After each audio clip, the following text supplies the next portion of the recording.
San Jose, Costa Rica, at the residence of Scott.Oliver, and we're about to enter his beautiful condo on the 10th floor here in San Jose.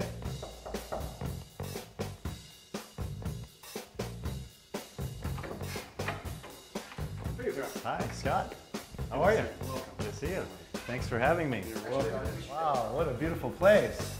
Thank you, I like it. We have a view of all of San Jose from up here. This is Practically. beautiful. Practically. Please make yourself comfortable. Thank you. Thanks again for having me. Well, Scott, I appreciate you taking the time to talk with us and help us with our research on retiring in Costa Rica.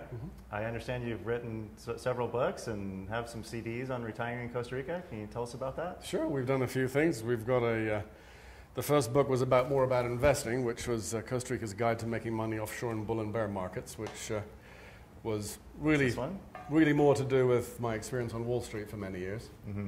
Not so applicable now because it's very, very difficult for Americans to invest offshore. Well, practically impossible. They may be free to a certain extent, but financially the freedom is not quite there. Right. The second book we did was How to Buy Costa Rica Real Estate Without Losing Your Camisa, which does mean shirt. You'd be surprised how many people have asked me what language that's in. But yes, How to Buy Costa Rica Real Estate Without Losing Your Camisa. We also did a DVD, which is Living in Retirement, Secrets to Happiness, all about Costa Rica. And here, now the whole idea is to show that this is not lifestyle of the rich and famous. There's a lot of very normal people, average people like you and I who are living here on sometimes fairly modest incomes. And are living very well. Thanks for the compliment of calling me normal. You're welcome. What would you say are some of the top 5 reasons why people are retiring to Costa Rica? Well, the climate, number one, is phenomenal. Obviously, it depends on where in Costa Rica. The beaches can be a little bit toasty, and if you're comfortable living in warm climates, then that might be perfect for you. Electricity prices can be a little high, though, if you're using your AC all day long and all night long. I love the Central Valley area, and actually my thermometer registered 65.9 degrees this morning. That's great. Which is like the coldest I think I've seen it here for months and months. So climate's certainly number one. For me personally, number 2 is the people.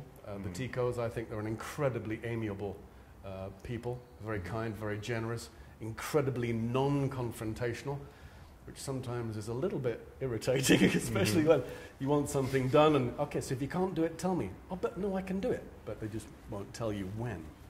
Right. So, I mean, they're the 2 big things. I think people underestimate costs. They come down here expecting to buy the exact same things that they bought back home and saving money. Well, if it's being shipped from the US, you're going to pay a lot more for it. But if you're willing to buy locally, you're buying fresh produce, you're buying good fruits and vegetables, locally grown meat, locally grown fish, I think you'll live very affordably indeed. Right. When you say live affordably, can you give me an example of what someone could, what kind of a budget someone could retire and have a comfortable home and lifestyle down here? Well, we've got 18,000 members on the website. Some of them are living on $1,000 a month. $1,000 a month. Yeah, I certainly could not live on $1,000 a month. I do a lot of entertaining. I like to go out. I like to eat good stuff. I like to drink good wine. But compared to any major cities, I mean, I lived in New York City for 11 years. I've lived in London. I mean, the difference is staggering. I mean, the apartment we're in here would cost at least $5 million in New York City. I don't want to imagine how much property taxes and monthly maintenance would be, but here my monthly ongoing costs here for this apartment, which again is a penthouse apartment in Manhattan, a new one, are probably $400 a month. Wow, that's great. So in New York City, maybe, well, you tell me. Well, in California, tell me. Thousands. Yeah.